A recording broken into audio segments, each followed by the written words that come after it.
Hello everyone, welcome to my channel. तो guys, part 6 की starting में हम देखते हैं कि साइद साहब तो फ़हा की फैमिली को शॉपिंग पे ही लेके आए होते हैं।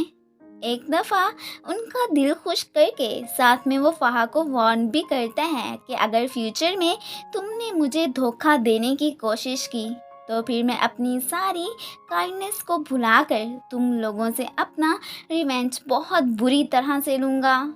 उसकी ये धमकी सुनकर फ़हा तो परेशान हो जाती है कि जब इसे सच का पता चलेगा कि हम तो इसे धोखा ही तो दे रहे हैं, तब हमारा क्या होगा। उसे इतना सैड देखकर मॉम फिर उसे तसल्ली देने लगती हैं कि डोंट वरी, ऐसा कुछ नहीं होगा। दूसरी तरफ फूम ये के पास आकर उसे नेकलेस पहनाने की ट्राई करने लगता है। ये उसे ये सब करने से मना करती है एंड इसी बीच ही वो दोनों एक दूसरे के बहुत क्लोज आ जाते हैं। फूम तो फिर उसे नेकलेस पहना कर ही रहता है, इससे पहले कि वो ये कि बहुत क्लोज जाता एंड उसे किस करता।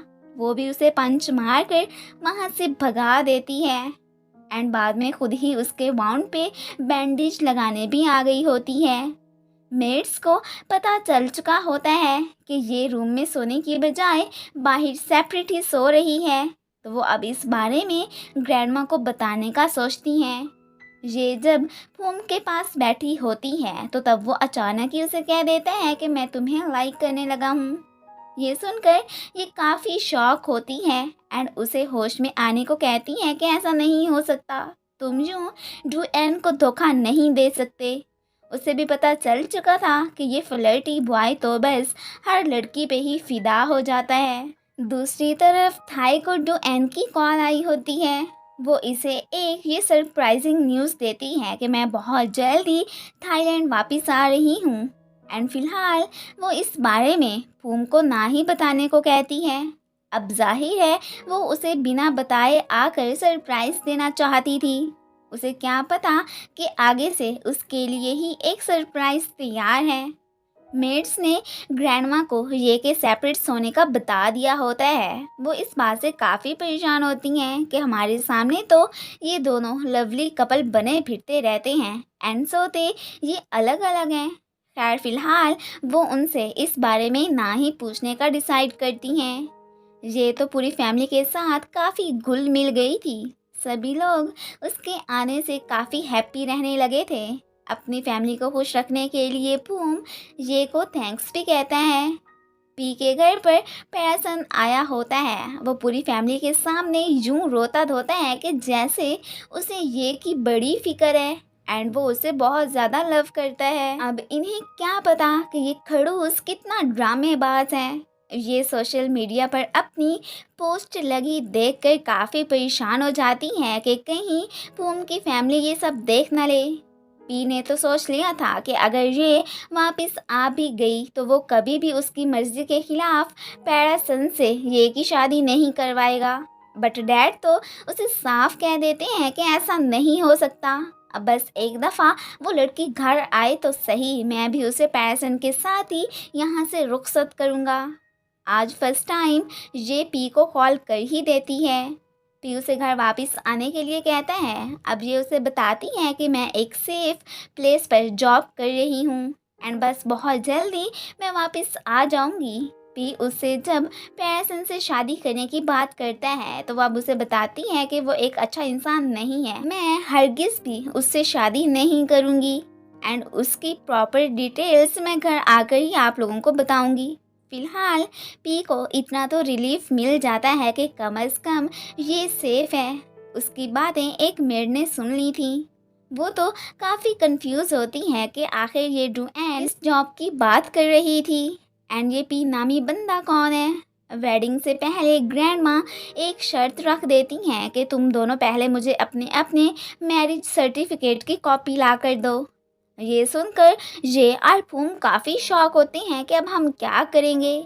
ग्रैंडमा ने तो हर डे ही अब इनके सामने कोई नई शर्त ही रखी होती है। ये दोनों तो अब जाकर थाई से हेल्प मांगते हैं। वो तो साफ मना कर देता है कि मैं तुम दोनों को फेक मैरिज रजिस्ट्री की कॉपी नहीं ला के दे सकता। प्रसन का गुस्से से बुरा हाल होता है कि इतने दिन हो गए हैं और मुझे अभी तक ये का कोई अता पता ही नहीं मिला है। अब बस वो तो सिर्फ रिवेंज की खातिर ही ये को ढूंढकर उसकी लाइफ बर्बाद करना चाहता था। फूम और रे को एक आइडिया आता है कि अगर थाई ने हमारी हेल्प नहीं की तो कोई बात नहीं, हम खुद ही किसी और लायर से ये काम करवा लेते हैं। सो वो दोनों अब फेक कागजात लाकर ग्रैंडमा को दे देते हैं। यहाँ पर वो ये को एक बहुत ही ब्यूटीफुल नेकलेस भी देती हैं। वो ये सब रखना तो नहीं चाहती थी, बट फूम उसे कह देता है कि ग्रैंडमा ने अपनी खुशी की खातिर तुम्हें दिया है, सो तुम रख लो। और यहाँ पर फूम जब उसे किसी बात पे छेड़ता है तो वो भी फिर गुस्से में उसे मारने को दौड़ती है। अब हमें इनकी वेडिंग सेरेमनी का सीन दिखाया जाता है। थाई ने प्रॉमिस के मुताबिक फूम को डुएन का आने का नहीं बताया था। फूम के पेरेंट्स भी आज घर आने वाले थे एंड उन्होंने बाकायदा फाहा की फैमिली को भी इनवाइट किया था। ये लोग तो इस बात से काफ़ी खुश होते हैं कि आज तो बस हमारी बात पक्की हो जाएगी। ये तो ब्राइडल ड्रेस में काफ़ी सुंदर लग रही होती है। फूम का तो उसे देखकर मुंह खुला का खुला ही रह जाता है। अब तो फिर उसे भी ये की ब्यूटी की तारीफ करनी ही पड़ती है। ग्रैंडमा फिर छोटी मोटी रस्में करती हैं। सभी लोग आज के दिन काफ़ी ज़्यादा खुश होते हैं और बस इनकी खुशियों को तबाह करने फूम की मॉम और डैड आ चुके होते हैं। ये सभी तो इस बात से अनजान खुशी खुशी फ़ोटो शूट कराने में मगन होते हैं। वहाँ की फैमिली भी गेट के बाहर आ चुकी होती है और बस ये लोग अपनी फैमिली को सरप्राइज़ देने के लिए रेडी होते हैं। और बस फिर क्या था, एंटर होते ही खुद सरप्राइज रह जाते हैं कि अंदर तो फूम की वेडिंग चल रही है। मॉम तो इतने बड़े शौक से बेहोश ही हो जाती हैं। होश में आते ही वो ये पे भड़क जाती हैं कि तुम्हारी मेरे बेटे से शादी करने की हिम्मत भी कैसे हुई। ग्रैंड माँ फिर यहाँ पर ये की साइड लेती हैं एंड उन्हें बता देती हैं कि फूम इससे पहले ही शादी कर चुका था, मैं तो जस्ट अब इनकी रस्में वगैरह ही करवा रही थी। एंड वो तो बाकायदा मॉम को अब ये को एक्सेप्ट करने का ऑर्डर भी दे देती हैं, जिसके लिए वो तो बिल्कुल भी तैयार नहीं थी। एंड यहाँ पर ये काफ़ी ज़्यादा परेशान भी लग रही होती है कि मैं अब क्या करूँगी। मॉम तो अब फिर यहाँ पर फूम की खूब धुलाई भी करती हैं कि अपने पेरेंट्स की इजाज़त के बिना तुम एक अनजान लड़की को क्यों घर में लेकर आए। डैड फिर उसे काम डाउन करते हैं। एक मिनट बाहर फहा की फैमिली को फूम और रे की लव स्टोरी बताने को लगी बैठी होती है। अब चाहे जो भी था, फहा की फैमिली तो फूम को हरगिज भी छोड़ने वाली नहीं थी। वो लोग तो इनकी फैमिली में हर हाल में रिश्ता करने को तैयार थे। अब फिर यहाँ पर ये तो परेशान होती है कि मॉम ने उसे एक्सेप्ट नहीं किया। ग्रैंड माँ फिर उसे तसल्ली देती हैं कि डोंट वरी, अभी तो वो नाराज़ है, लेकिन अब उनसे बाकी की फ़ाइट तुमने खुद ही हिम्मत करके लड़नी है। मुझे उम्मीद है कि तुम ज़रूर इनका दिल जीत लोगी। लेकिन फिर भी ये परेशान तो होती है क्योंकि जाहिर है वो डुएन थोड़ी ही ना थी, अब तो इनकी फैमिली में और ही ज़्यादा मसले चलने स्टार्ट हो गए थे। खैर फिर इसी के साथ ही ये पार्ट ख़त्म हो जाता है। Thanks for watching and guys, अगर आप लोगों को मेरी वीडियो अच्छी लगती है तो प्लीज़ इसे लाइक भी कर दिया करें। Thank you.